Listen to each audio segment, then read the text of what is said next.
Alright, welcome back everyone for another video. So for this video, we're just going to do an installation for the LS2 Storm 3 para sa ating mga headset.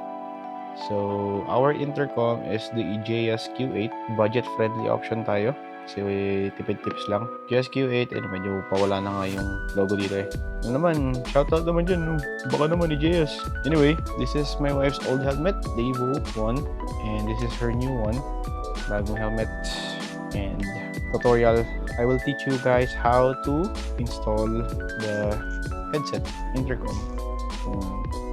For Storm 3, remove the paddings. Yan, hilahin nyo to. Medyo matigas lang talaga sa umpisa. So, don't be scared. Yan, okay. Headset cover. Yan, i-remove lang yan. Ito na yung cutout for the headset. Saktong-sakto yan dito. Oh, di ba? Ganun ulit. Pull. Yan.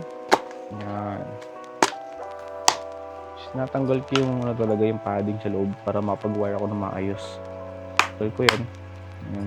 Yan. Hindi ko nagagalawin yan. Ganyan lang.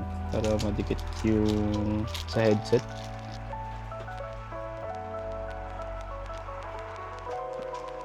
Diba?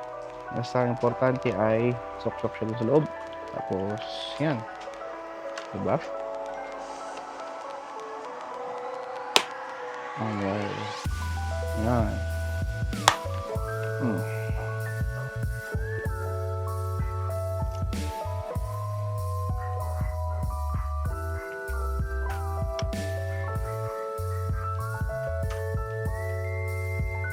Kailangan hindi nakaharang sa air vents.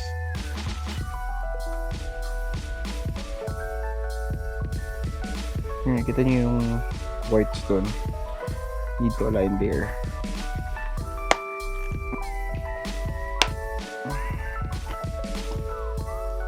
Yan, there we go guys.